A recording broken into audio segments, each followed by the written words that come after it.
어렸을 때는 재밌는 것에 관심이 많죠. 뭐 재밌는 거 없냐? 나이가 드니까 죄송합니다 권사님들. 네. 나이가 드니까 값지게 살고 싶어져요. 어렸을 때는 행복하게 살고 싶었는데 점점 이제 주님 만날 날이 가까워서 그런지 어떻게 하면 값 있게 살 수 있을까? 어떻게 하면 값지게 주님 앞에 섰을 때 부끄럽지 않게 잘 살다 왔다고 주님으로부터 칭찬받으면서 하루하루를 살 수 있을까? 그런 고민이 생깁니다. 먼저 16절 17절 보겠습니다. 11 제자 가룟 유다는 떠나버렸고 사도행전에 가서 이제 충원이 되니까 아직은 11 제자이겠죠. 네. 갈릴리에서 예루살렘에서 갈릴리로 간 거죠. 갈릴리에 가서. 근데 갈릴리가 마태복음에 여러 번 나와요. 근데 앞부분에서 갈릴리는 되게 변방에 무시당하던, 사실은 4장 15절 보세요. 갈릴리 앞에다가 이방이라는, 갈릴리는 이방 지역이 아니잖아요. 이스라엘 땅이에요. 12지파에게 분배했던 가나안 땅이에요. 그런데 마태복음 유대인들의 관점에서 보면, 예루살렘 사람들의 시각으로 보면 갈릴리는 이방하고 큰 차이가 없는 세속화된 유대교라고 말할 수 있어요. 그래서 마태복음이 갈릴리를 이방의 갈릴리 이렇게 불러요. 그러다가 이제 예수님의 십자가와 부활 사건 이후에는 갈릴리가 새로운 하나님 나라 운동의 중심지가 돼요. 그동안은 성전이 있는 예루살렘이 하나님 나라의 중심지였죠. 그러니까 아무리 화려한 성전을 가지고 있고 거룩한 제사장들이 사역하고 있어도 예수 그리스도를 거부한 지역 예루살렘은 더 이상 하나님 나라가 아니에요. 하나님 나라에서 밀려나고 이제 예수 그리스도를 믿고 따르는 갈릴리가 하나님 나라의 새로운 중심지가 되는 것이죠. 그래서 주님은 갈릴리에서 제자들을 만나고 있습니다. 어느 산인지는 알 수 없지만 예수님께서 지시하신 산에서 만납니다. 경배하는 제자도 있었지만 도마처럼 의심하는 제자도 있었다고 말합니다. 마태복음에는 또 산도 많이 나옵니다. 5, 6, 7장에 산상설교도 있지만 마태복음에서 산은 하나님의 말씀이 선포되는 장소이고 하나님과 만나는 장소입니다. 마치 시내산에서 하나님께서 강림하셔서 십계명과 율법을 주신 것처럼, 그리고 모세와 또 70명의 아론과 나답과 아비후를 비롯한 70명의 리더들이 하나님을 배웠고 만났던 것처럼 산에서 하나님의 말씀을 배우고 선포되고 또 하나님을 만나기도 하는.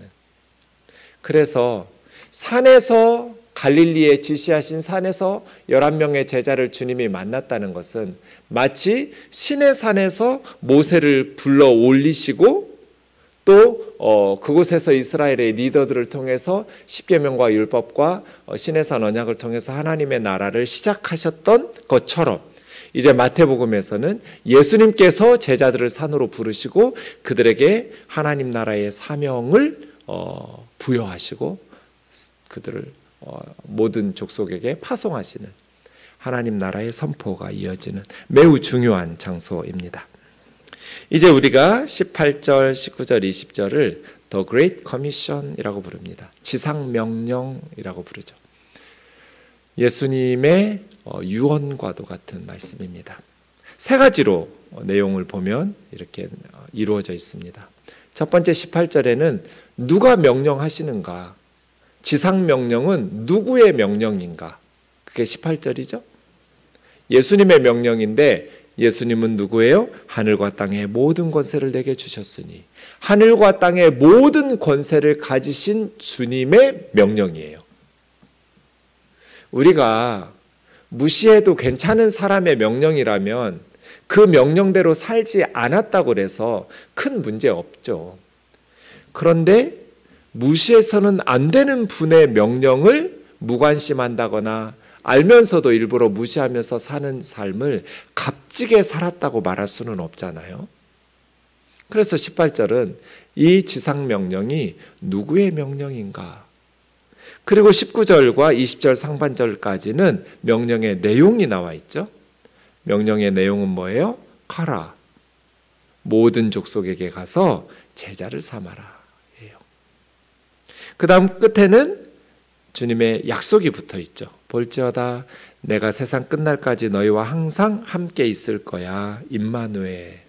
그래서 마태복음은 이 아이가 태어나니 임마누엘이라 하리라 에서 시작해서 임마누엘로 끝나는, 이게 이제 샌드위치처럼 시작과 끝이 내가 너희와 항상 함께 있으리라는 임마누엘로 끝나는 그러한 약속이 붙어져 있습니다.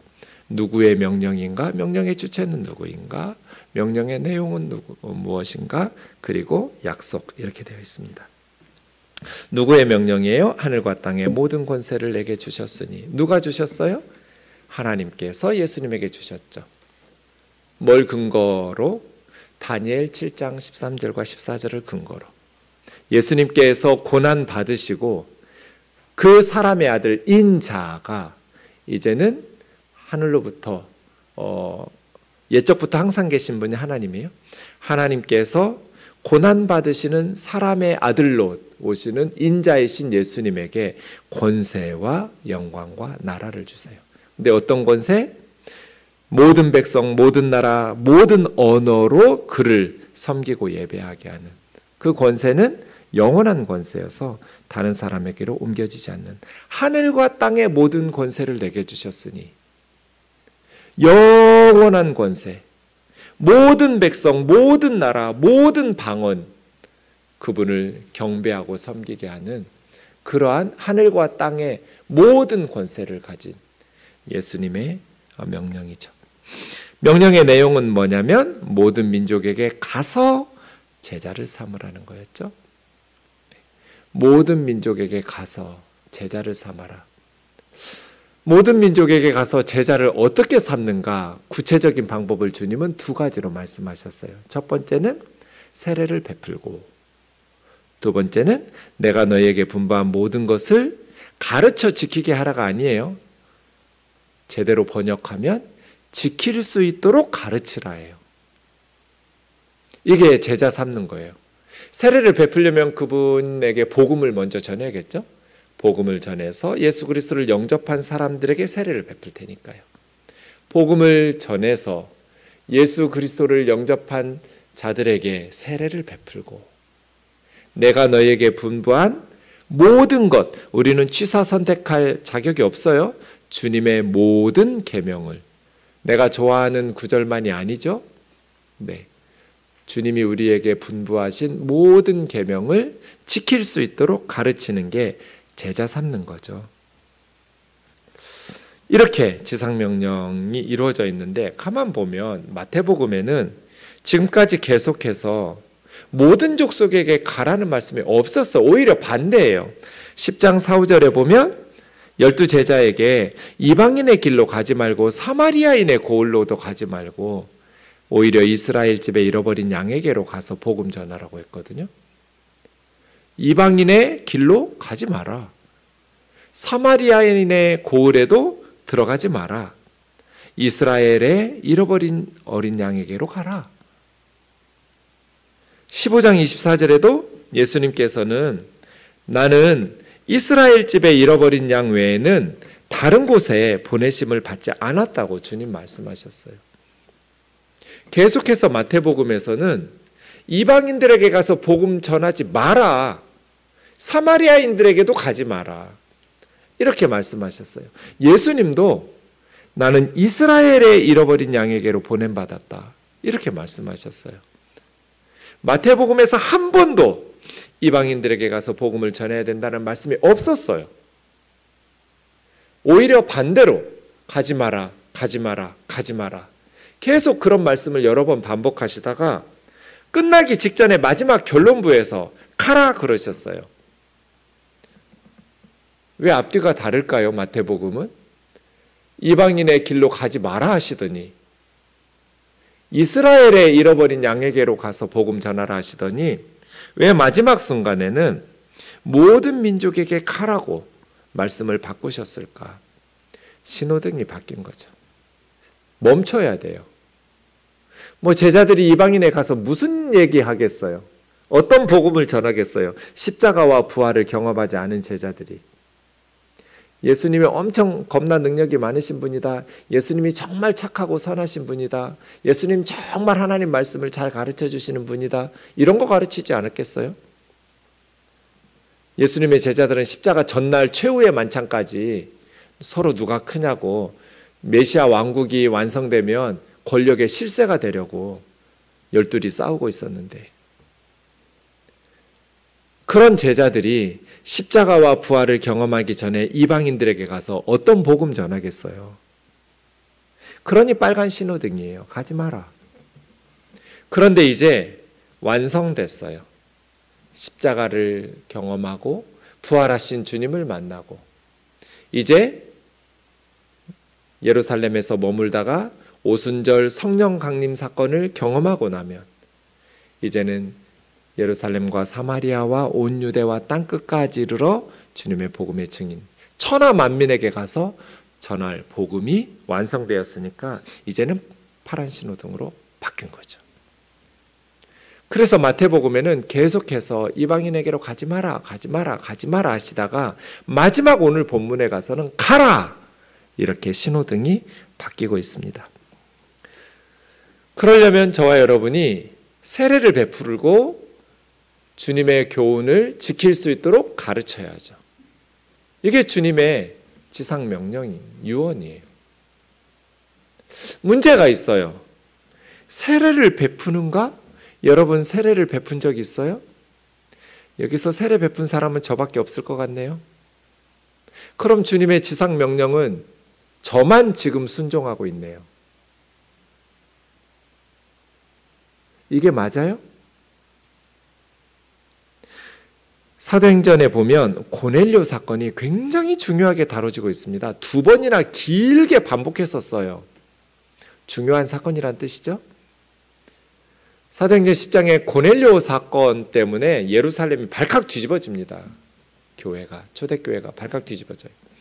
그래서 예루살렘에서 논쟁이 일어나고 여러 가지 토론들이 이어지고 결정들이 이어지는데요. 그 사도행전 10장의 고넬료 사건에 보면 23절에 베드로가 고넬료라는 코넬리우스죠. 로마 백부장의 집으로 갈 때 요빠에서 평신도들과 함께 갑니다.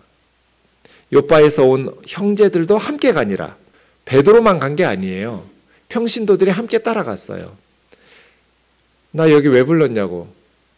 환상 중에 베드로, 요빠에 있는 베드로를 초대하라고 주님이 말씀하셔서 보냈다고 고넬료가 대답했어요. 그래서 베드로가 고넬료 집에 가서 뭐 하겠어요? 고넬료가 친구들, 가족들 다 불러 모아놨어요. 자기 집에다가. 베드로가 복음 전했겠죠. 예수 그리스도의 복음을 전했어요. 그랬더니 할례 받지도 않은 이방인들인 그들에게 성령이 임하는 거예요. 막 방언을 하고 그런 은사들이 나타났던 것 같아요. 그래서 베드로가 이 사람들이 우리와 똑같이 성령을 받았으니 누가 능히 물로 세례 줌을 그 말이요. 그래가지고 세례를 베푸는데 자기가 베푼 게 아니에요. 48절에 보면 명하여 예수 그리스도의 이름으로 세례를 주라 하니라. 베드로가 누구에게 세례 베풀라고 명령했을까요? 23절에 요빠에서 함께 갔던 평신도들에게. 고넬료 집에 모여야 뭐 몇백 명이 모였겠어요? 몇천 명이 모였겠어요? 집에 모였는데 많아야 몇십 명이지. 숫자도 많지도 않아요. 베드로가 걸어서 거기까지 갈 정도 건강이 있었는데 특별한 베드로가 세례를 베풀지 못할 사유가 없어요. 그럼에도 불구하고 베드로가 세례를 베풀지 않고 함께 갔던 평신도들이 세례를 베풀어요. 그러니까 초대교회는 주님의 지상 명령을 11명의 제자들만 감당하는 사명으로 받지 않았어요. 해석하지 않았어요. 그렇게. 모든 족속에게 가서 세례를 베풀라고 말씀하실 때 모든 족속에게 가서 세례를 베푸는 사람은 사도들만이 아니에요. 모든 그리스도인들의 사명이에요.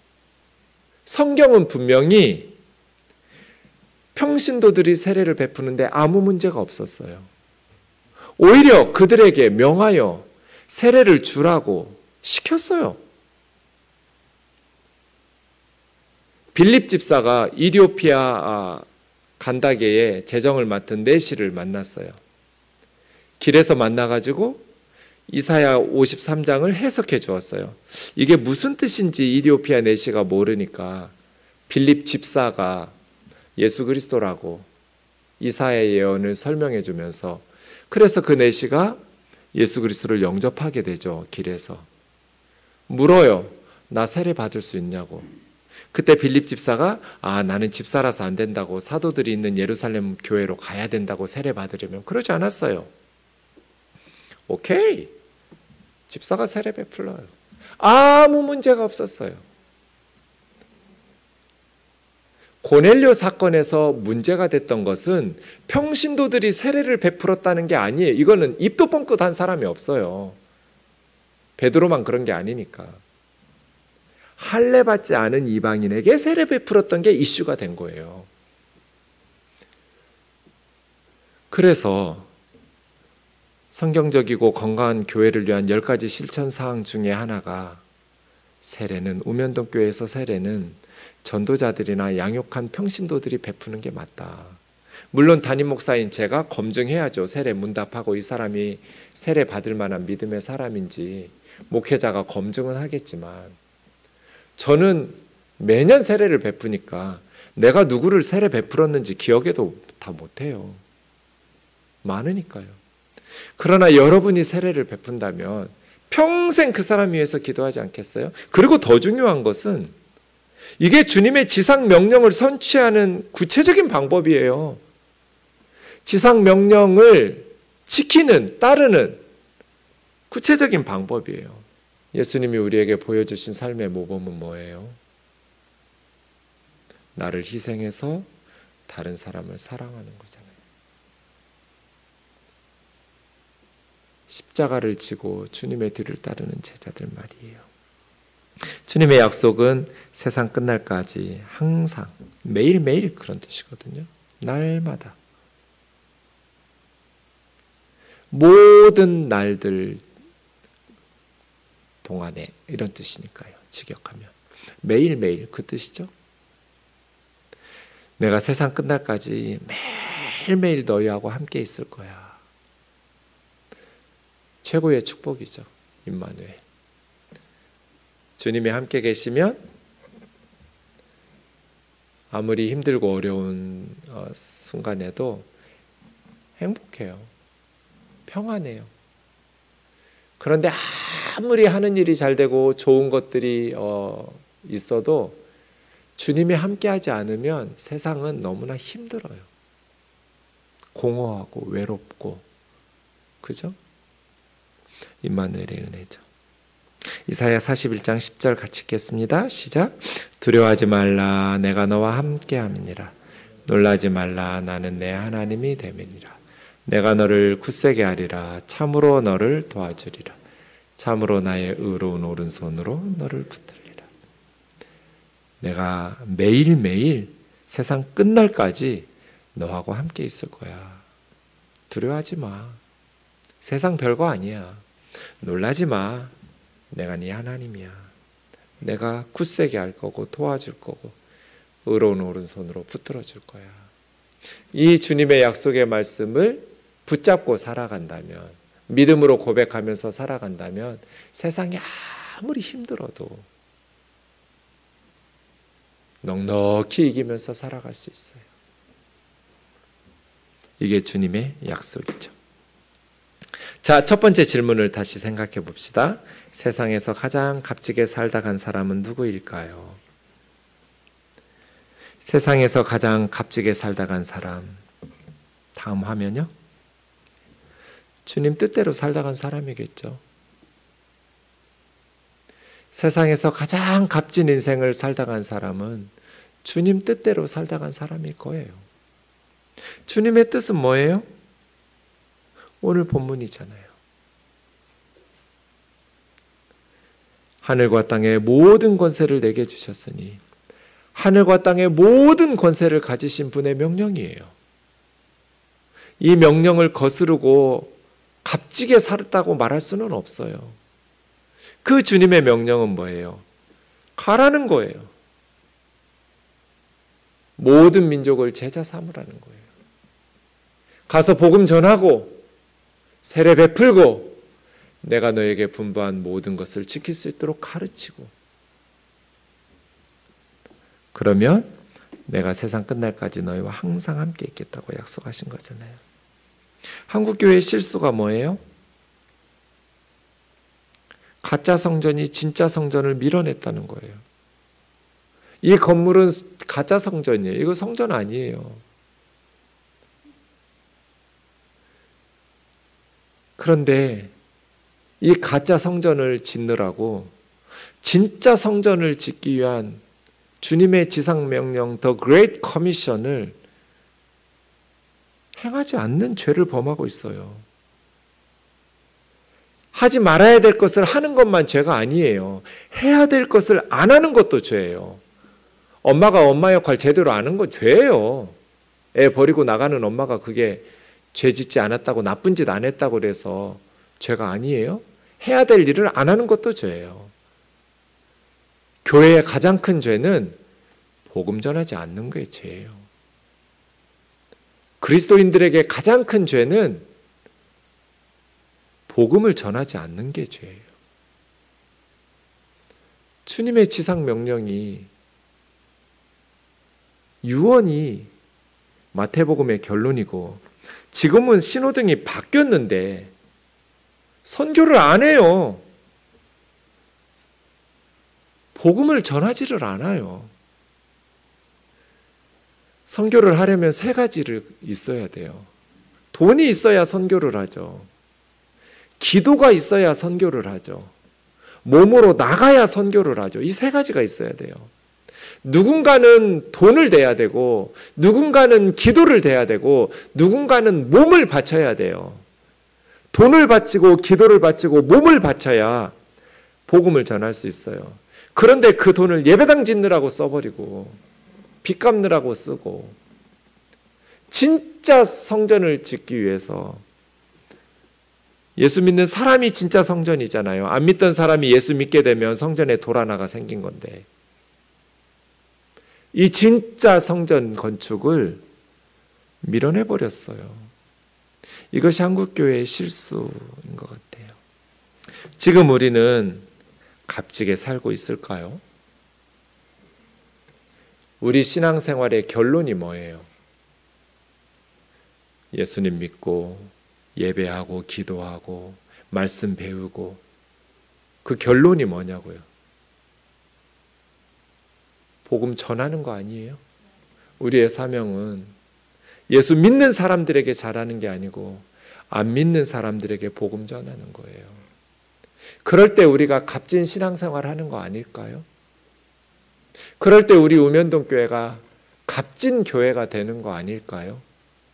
우리끼리 아름답게 찬양하고 예배하는 것도 중요하지만 안 믿는 사람들에게 복음 전하기 위해서 똘똘 뭉쳐가지고 물질과 기도와 사람들을 쏟아 부어서 선교하고 전도하고 복음 전하는 값진 인생 살아가는 저와 여러분 되기를 주의 이름으로 축원합니다.